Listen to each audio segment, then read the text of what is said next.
കൃഷ്ണ ഗുരുവായൂരപ്പ ശരണം. ഉച്ചപൂജ തൊഴുതു. നല്ല സന്തോഷാട്ടോ. ഇന്ന് ഉച്ചപൂജ ഇന്ന് കളഭാലങ്കാരമൊക്കെ ഉണ്ടായത് മൂന്നൂലം ഭാഗവതിക്കനാണ്. ഇന്നിപ്പോൾ ഗുരുവായൂരപ്പന് ഉദയാസ്തമന പൂജ ഉണ്ടായിരുന്നു. ഓണക്കല്ലേ, തിരക്കുണ്ട്. തിരക്കൊക്കെ ആയി, നല്ല തിരക്ക് തന്നെയാണ്. നല്ല രസമായിട്ടാണെന്ന് പൊന്നുണ്ണിക്കണ്ണനെ ചാർത്തിയിട്ടുള്ളത് കളഭം കൊണ്ട്. ശ്രീലകത്ത് ഇങ്ങനെ നിൽക്കണ ഉണ്ണിക്കണ്ണനെ കാണാനേ എന്ത് രസമാണെന്നറിയോ.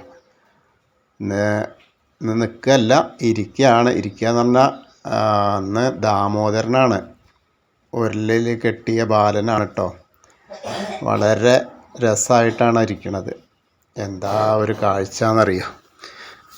ഉണ്ണിക്കണ്ണനെ ഇങ്ങനെ കാണാനൊരു പ്രത്യേക കൗതുകമാണ്. ആ വലത്തെ കയ്യിൽ വെണ്ണയുണ്ട്.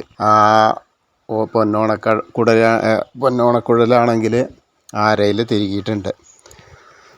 വളരെ നല്ല രസമായിട്ടാണ് എനിക്ക് തോന്നണതേ. ഇനി എവിടേക്കും പോകരുത് എന്നൊക്കെ പറഞ്ഞിട്ട് പൊന്നുണ്ണിക്ക് വെണ്ണയൊക്കെ യശോദാമ്മ അങ്ങനെ കൊണ്ടുവന്ന് കൊടുത്തിട്ടേ ഇനി എവിടേക്കെങ്കിലും പോകാനുള്ളൊരു തത്രപ്പാടുണ്ടോ എന്നൊരു തീരുമാനം.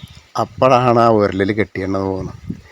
അവിടെ ഇരിക്കുന്നു, ഞാൻ വരുന്നവരെ എവിടേക്കും പോകരുത് എന്ന് അമ്മ പറഞ്ഞ ആ വാക്കിൽ അങ്ങനെ ഇരിക്കുക. പക്ഷെ ആൾ മുട്ടുകുത്തിയിട്ട് ഇങ്ങനെ പോകാനുള്ള ഉദ്ദേശത്തിലാണ്. ആ ഉരലൊക്കെ എടുത്ത് ഒന്നങ്ങോട്ട് എറിഞ്ഞ് ചെയ്യാൻ പറ്റുന്നതല്ലേ ഉള്ളൂ ആൾക്ക്. അപ്പോൾ എന്തായാലും അവിടെ കെട്ടിയിട്ടാണ്, ഉരൽ കെട്ടിയിട്ട്. നല്ല രസമാണ് കാഴ്ച. എന്താ മുഖത്തേക്ക് നോക്കിയാൽ മതി. ഇതിപ്പോൾ എന്ത്, ഇനിയിപ്പോൾ എന്തായാലും അമ്മ പറഞ്ഞതല്ലേ, ഞാൻ അവിടെ ഇരിക്കുക എന്നുള്ള ഉദ്ദേശത്തിലാണ് നിൽക്കുന്നത്. എന്തായാലും നല്ല സന്തോഷത്തിലാണ് ആൾ. വെണ്ണ കിട്ടിയിട്ടുണ്ടല്ലോ, അപ്പോൾ പിന്നെ വേറെ ഒന്നുമില്ല. ഇനിയിപ്പോൾ കെട്ടിയിട്ടാൽ എന്താ, കെട്ടിയിട്ടില്ലെങ്കിൽ എന്താ, വെണ്ണ കിട്ടിയിട്ടുണ്ട്. അപ്പോൾ അത് കഴിക്കാമല്ലോ. അത് കഴിച്ച് അങ്ങനെ ഇരിക്കണ അവസ്ഥയിലാണ്. നന്നായിട്ട് അത് ചാർത്തിയിട്ടുമുണ്ട് കേട്ടോ. അപ്പോൾ എല്ലാവരും നമ്മൾ ഗുരുവായൂർക്ക് പോവുകയാണ്. ഗുരുവായൂരെത്തി ആ നടയിൽ കൂടെ അതാ കയറുകയാണ്. അങ്ങോട്ട് കയറുമ്പോൾ തിരക്കൊക്കെ ഉണ്ട്.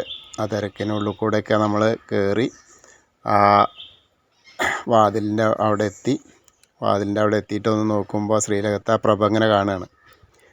ആ പ്രഭയിൽ നെയ്വിളക്കിൻ്റെ പ്രഭ ഇങ്ങനെ കാണുമ്പോൾ ഒരു നോട്ടം ഇങ്ങനെ നമ്മൾ കാണുകയാണ് ആ പൊന്നുണ്ണിക്കണ്ണന്, ആ ഉരലിൽ കെട്ടിയ ബാലനെ. അപ്പോൾ അതിങ്ങനെ കണ്ടു. കണ്ട് ഇങ്ങനെ നോക്കി. അത് കഴിഞ്ഞ് അങ്ങനെ നടക്കണു. നമ്മൾ നടന്ന് ആ മണ്ഡപത്തിൻ്റെ അവിടെ എത്തണു. അവിടെ എത്തിയിട്ട് നമ്മൾ ഒന്നും കൂടി നോക്കാനുള്ള സമയം കിട്ടുകയാണ് നമുക്ക്. അപ്പോഴാണ് നമ്മൾ കുറച്ചും കൂടി കൂടുതൽ നമ്മൾ ആ കാഴ്ച കാണുന്നത്. ആ ഉരൽ കെട്ടിയതൊക്കെ ഇങ്ങനെ കാണുന്നത്. ഉരൽ കെട്ടിയതും കാലിൽ കിങ്ങിണിയും കൈവളകളും കാൽത്തളകളും ഒക്കെ ഇങ്ങനെ അരയിലെ കിങ്ങിണിയൊക്കെ ഇങ്ങനെ കാണുന്നത് ഇപ്പോഴാണ്. അതും കഴിഞ്ഞ് ഇനി സോപാനപ്പടിയിലെത്തുകയാണ്.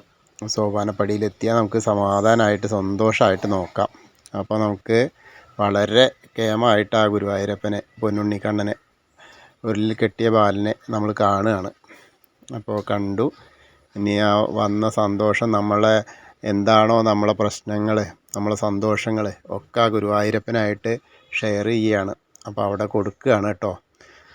നമ്മളെന്താണോ കൊടുന്നത് അതും അവിടെ പ്രസാദത്തിൽ, അതായത് ഗുരുവായൂരപ്പനെ നേദിക്കാൻ വേണ്ടിയിട്ട് അവിടെ സമർപ്പിക്കുകയാണ്. ഒപ്പം നമ്മളെ ദുഃഖങ്ങളും സന്തോഷങ്ങളും എല്ലാം ഗുരുവായൂരപ്പൻ്റെ സമക്ഷത്തിൽ നമ്മളങ്ങോട്ട് അവിടെ വയ്ക്കുകയാണ് കേട്ടോ. എന്നിട്ട് പ്രാർത്ഥിക്കുക. എന്താണോ അവനവൻ്റെ കാര്യങ്ങൾ അതൊക്കെ പ്രാർത്ഥിക്കുക. കാരണം ഇപ്പം ഞാനാണ് പറയുന്നതെങ്കിലും, ഞാനാണ് കണ്ടതെങ്കിലും, കാണാത്തവർ എന്നിലൂടെ അതൊന്ന് കാണുക. ആ മനസ്സുകൊണ്ട് അത് മനസ്സിലേക്ക് അങ്ങോട്ട് ആ ഒരു ഗുരുവായൂരപ്പൻ്റെ ആ പൊന്നുണ്ണിക്കണ്ണൻ്റെ രൂപം നമ്മളെ മനസ്സിലേക്ക് ഇങ്ങോട്ട് ആവാഹിക്കുക. അപ്പോൾ അത് നമ്മളെ മനസ്സിലേക്ക് ആ ഗുരുവായൂരപ്പൻ പൊന്നുണ്ണിക്കണ്ണനായിട്ട് വരും. അപ്പോൾ എന്നിട്ട് പറഞ്ഞാൽ ആ കാര്യങ്ങൾ, എല്ലാ കാര്യങ്ങളും നടത്തി തരും കേട്ടോ ഗുരുവായൂരപ്പൻ. ഹരേ കൃഷ്ണ. കൃഷ്ണായ വാസുദേവായ ഹരയേ പരമാത്മനെ പ്രണതക്ലേശനാശായ ഗോവിന്ദായ നമോ നമഃ. ഹരേ കൃഷ്ണ.